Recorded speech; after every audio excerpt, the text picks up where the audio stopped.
Hello बच्चों, चलिए प्रश्न को पढ़ते हैं। प्रश्न में दिया है, जब मृदा विलेय की सांद्रता कम होती है तब जल का अवशोषण ए सामान्य बना रहता है, बी रुक जाता है, सी बढ़ जाता है, डी घट जाता है। तो इस प्रश्न की मुख्य अवधारणा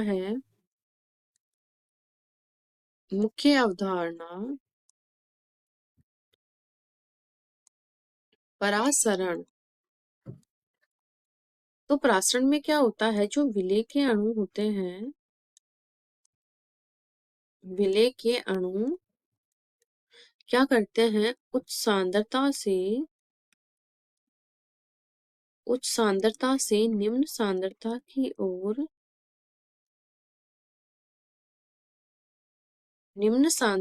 की ओर गमन करते हैं। तो इसमें क्या होता है, जब मृदा में जो विलेय होता है, विलेय की सांद्रता कम होती है, विलेय की सांद्रता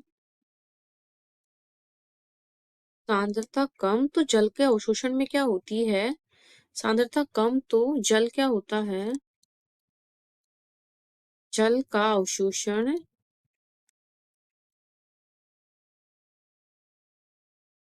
अवशोषण अधिक होता है, क्योंकि यहाँ सांद्रता के ऊपर काम होता है, क्योंकि जहाँ विलेय अधिक होता है वहां क्या होता है, जल कम होता है। जहाँ विलेय कम होता है तो वहां जल अधिक होता है, तो यहाँ जल का अवशोषण अधिक होगा, क्योंकि अवशोषित कोशिका के अंदर जल क्या होता है, विसरण के कारण अंदर जाता है। तो क्या होता है, अवशोषित कोशिका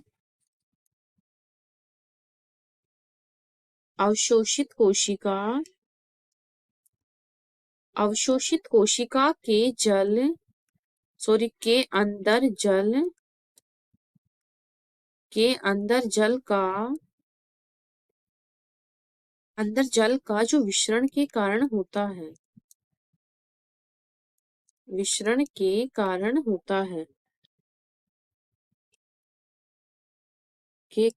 होता है। इसमें क्या बोला गया है, जल के अवशोषण में क्या होती है, वृद्धि होती है, अधिक होता है।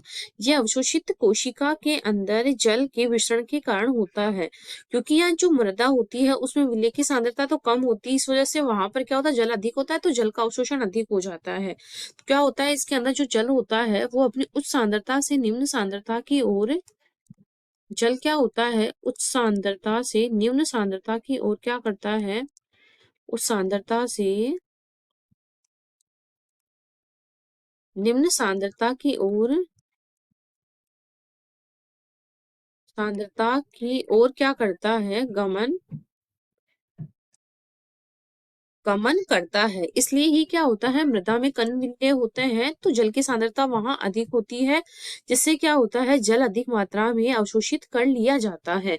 तो यहाँ क्या होता है, जल का अवशोषण क्या होता है, बढ़ जाता है, क्योंकि यहाँ ये सांद्रता के उसमें काम करते हैं। क्योंकि जब विलेय की सांद्रता अधिक होती है, जैसे कि हमारे एक जो विलयन होता है उसमें क्या क्या होता है, एक विलयन होता है, उसमें क्या होता है, उसमें विलायक होता है उसको ही जल सर्वोत्तम या उच्चतम हमारे विलायक होता है, प्लस में विलेय। तो यहाँ क्या होता है, अगर विलेय की मात्रा ज्यादा होती है तो विलायक की कम, अगर विलायक की ज्यादा तो विलेय की कम होती है। तो यहाँ हमारे प्रश्न में विलेय की सांद्रता कम है, तो यहाँ क्या है, जल की सांद्रता अधिक हो जाएगी, जिससे कि वो जल का अवशोषण बढ़ जाता है। तो इस प्रकार हमारे प्रश्न का उत्तर हो जाएगा सी, अवशोषण क्या होगा, जल का बढ़ जाता है। आशा करती हूँ आपको इस प्रश्न का हल समझ में आया होगा। धन्यवाद।